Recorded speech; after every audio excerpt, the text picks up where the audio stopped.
Image.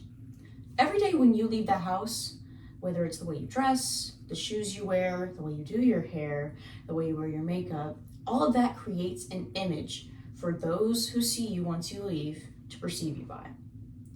Image is a crucial part of so many aspects of our lives, whether that's work, school, sports. But one of the places where it is most important, yet most often forgotten, is the courtroom. So many people, especially in the United States of America, whether they're defendants, victims, victims' families, step into a courtroom not properly dressed for that experience, thus creating an image that sours the jury, sours the judge, and even some of the attorneys present. Image in the courtroom is a crucial step, no matter what position of the courtroom you play. And that's step one. Who are you in the courtroom? Are you the prosecutor? Are you the defense attorney? Are you the defendant? Are you the victim? Are you part of the victim's family? Are you a bailiff? Are you a judge? Are you the court reporter? Who you are in that courtroom decides what you should be wearing. Individuals such as the judge, the bailiff, they have uniforms that they're going to be wearing. So this process diminishes slightly. However, for individuals like, say, the victim and the victim's family, the two attorneys that are present, their image is crucial.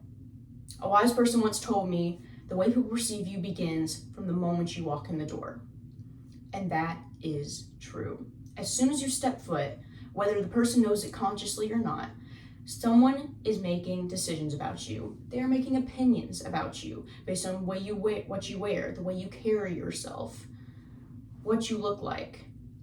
They're forming opinions on your ability, on your character, and on your appearance. Therefore, your appearance, what they see first, is crucial to creating that image.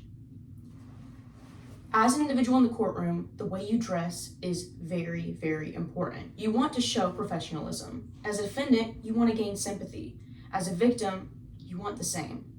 You want to make sure that the people deciding either your fate or the outcome of the case that you've chosen to go through with are on your side and have already chosen to support you based on your image.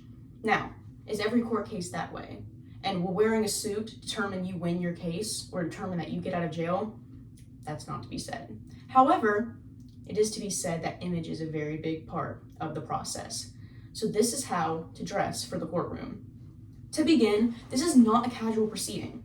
It is not. This is a professional proceeding. Whether the court lasts half of a day or 5 days, this is a professional setting. So you want to begin in business attire. That is no jeans, that is no shorts, that is no sleeveless or even short sleeves. That is professional attire. So let's start from top to bottom. How are you going to do your hair? Okay? Not that it matters all too much, but you want to look groomed, you want to look professional. So step one, make sure you have taken a shower. Make sure you have brushed through your hair. Make sure, women, if you like to wear makeup, you put makeup on. Not a requirement, but if it makes you feel put together, that is where you want to start. You want to feel and look put together, starting from the hygiene level. Making sure deodorant is on, perfume is sprayed, cologne is sprayed, all of those things. Next, we're starting off with the base layer of the shirt. So step two, this is perfectly fine for underneath of our suit jacket. However, to walk in with just a sleeveless or just a short sleeve is not acceptable, especially in many judges' cases. Mistrials can be called for quite a few things. The last thing you want is your case being thrown out or having to go back to court at a later date simply because of something you were wearing. So, step two, pick an appropriate top. Followed by step 2.5, make sure it is always followed up with a blazer or a cardigan, something to cover the arms, making you look professional in the courtroom.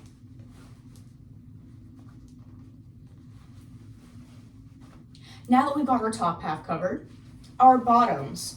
Again, we're not wearing jeans. We're not wearing shorts. Step 3, grab a pair of nice slacks. Business professional pants, okay? We're ensuring from the top to the bottom we are covered and we are in professional business attire. That makes us seem as though we are there, we are ready, and we are prepared professionally for what we are about to be doing that day or for the course of the next week or so.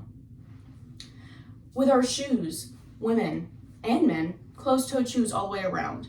No open-toed heels, no open-toed sandals. We want to ensure that our toes are covered, and once again, we are being professional. So step 4, a pair of closed-toed shoes. Men, that's usually a pair of nice dress shoes. Women, usually is a pair of heels. However, flats, again, as long as they are closed-toed and they are looking professional and we are tying the look together, is acceptable. So step 4, grab that pair of shoes that is closed-toed and professional looking in either direction.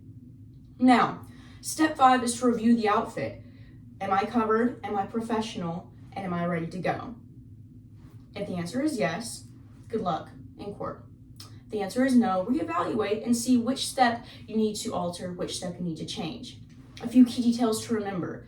Courtroom is professional.